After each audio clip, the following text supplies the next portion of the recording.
మన తండ్రి అయిన దేవునికి, మన రక్షకుడైన యేసుక్రీస్తు ప్రభువుకు, పరిశుద్ధాత్మ దేవునికి వందనాలు స్తోత్రాలు చెల్లించుకుంటున్నాము.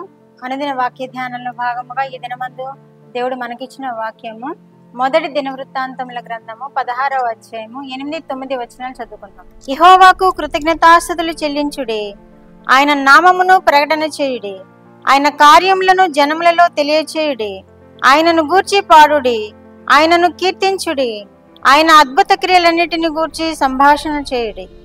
దేవుడి వాక్యం ద్వారా మనల్ని దీవించును గాక. ఆమేన్. ఈ వాక్యము దావీదు మహారాజు తెలియజేస్తున్నాడు. ఈ మాట దావీదు మహారాజు ఆయన ఉన్న స్థలంలోనికి మందసమును తీసుకురావాలని, మందసమును ఒక చోట ఉంచాలని ఒక స్థలమును ఏర్పాటు చేసి గాయకులను, లేవీలను, యాజకులను, వాద్యములు వాయించి వారిని అందరినీ సిద్ధం చేసుకొని ఓబేదెదోము ఇంటిలో నుండి మందసమును తీసుకురావాలని బయలుదేరి వీళ్ళు నాట్యములతోనూ, వాద్యములు వాయించుడుతోనూ, పాటలు పాడుతోనూ, గొప్ప గొప్ప ధ్వనులు చేస్తూ దేవుణ్ణి ఆరాధిస్తూ ఆ మందసమును దావీదుపురంలోనికి తీసుకుని వచ్చినట్లుగా ఈ వాక్యంలో మనకి తెలియబడుతుంది. ఆ సందర్భంగా మందసము దావీదుపురంలోనికి వచ్చిన తర్వాత దావీదు మహారాజు ప్రజలకు ఈ విధంగా తెలియజేస్తున్నాడు. ఏమని అంటే, యెహోవాకు కృతజ్ఞతాస్తుతులు చెల్లించుడి, యెహోవాకు కృతజ్ఞతాస్తుతులు చెల్లించుడి, ఆయన కార్యములను జనములలో తెలియచేయుడి. ఆయన ఎన్నో అద్భుత కార్యాలు చేశారు.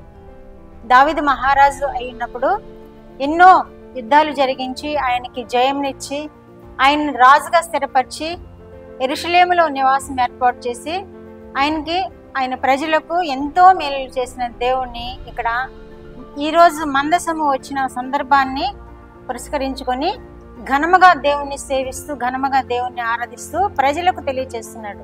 యెహోవాకు కృతజ్ఞతాస్తుతులు చెల్లించుడి అంటున్నాడు.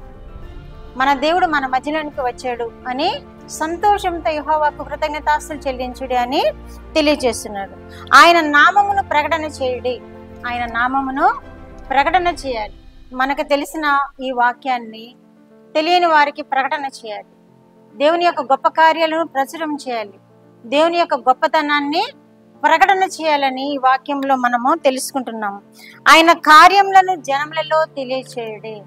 మనము పరిశుద్ధ ఆరాధనలలో పాల్గొన్నప్పుడు ఆయనకి కృతజ్ఞతాస్తుతులు చెల్లించాలి, ఆయన నామమును ఘనపరచాలి, ఆయన చేసిన కార్యములను జనములలో ప్రచురపరచాలి.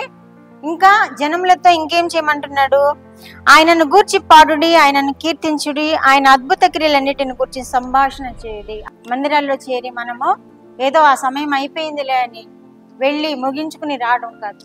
దేవుణ్ణి ప్రచురపరచాలి, దేవుణ్ణి స్తుతించాలి, గానములతో స్తుతించాలి, వాద్యములతో స్తుతించాలి, ఆయనను గూర్చి సంభాషించాలి, సాక్ష్యముల ద్వారా ఆయన్ని ప్రచురపరచాలి, ఆయనను గొప్ప చేయాలి. మందిరంలో చేరినప్పుడు మనము ఆయనను కీర్తించాలి, ఆయనను గొప్ప చేయాలి. అప్పుడు దేవుడు ఆ సన్నిధి మనకు ఆశీర్వాదకరంగా చేస్తాడు. మన హృదయాల్లో ఆయన యొక్క వాక్యమును నింపుతాడు. ఆ వాక్యం ద్వారా మనము రాబోయే వారమంతా కూడా ఆయన కృపలో భద్రపరచబడినట్లు, ఆయన కృపలో ఎదుగునట్లు, వాక్యం ద్వారా మనం బలపరచబడినట్లు చేస్తాడు. కాబట్టి ఆయన ఆలయంలో చేరినప్పుడు మనం ఏం చేయాలన్నమాట?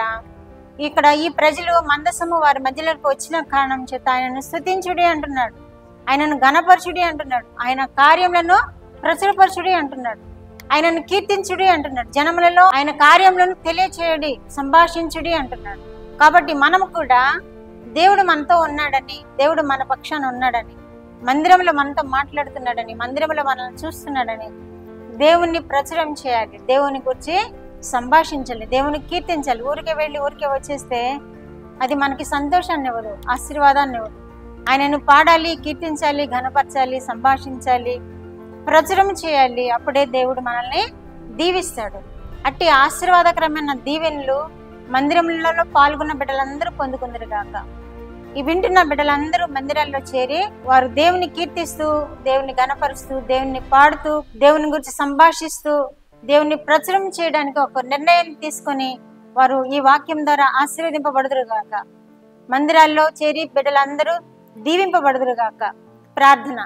మా దేవా, మా ప్రియ పరలోక ప్రభువా, మీ పరిశుద్ధ పాదములకు వందనాలు, స్తోత్రాలు నాయనా. మా రక్షకుడు యేసయ్యా మీకు స్తోత్రములు, పరిశుద్ధాత్మ దేవ స్తోత్రములు. మీరు ఇచ్చిన వాక్యము కొరకు స్తోత్రములు.